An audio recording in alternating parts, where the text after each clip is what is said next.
Hello, good morning. ఇవాళ నేను ఒక బ్రేక్ఫాస్ట్ రెసిపీ షేర్ చేయబోతున్నాను. అయితే ఈ వీడియో మీకు రేపు వస్తుంది. ఈలోపు మీరు గెస్ చేయండి ఇదేంటా అని. ఇక్కడ నేను దోశ వేసే స్టైల్ చూసి టక్కున రవ్వ దోశ అనుకుంటారేమో, కానీ కాదు, అలానే ఉంటుంది. టేస్ట్ దానికంటే చాలా బాగుంటుంది. అస్సలు రవ్వ దోశకు పట్టినంత ఆయిల్ అస్సలు పట్టదు దీనికి. చాలా తక్కువ ఆయిల్తో మనం చాలా హెల్తీగా తింటాము. అదే కదా మన కాన్సెప్ట్. మీరు గెస్ చేయండి ఇది ఏంటా అని.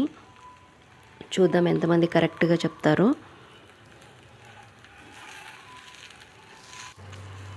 దీని టెక్స్చర్ కానీ మనం దోశ వేసే స్టైల్ కానీ అన్నీ కూడా సేమ్ రవ్వ దోశలాగే ఉంటాయి, కానీ కొంచెం డిఫరెంట్ అనమాట ఇది.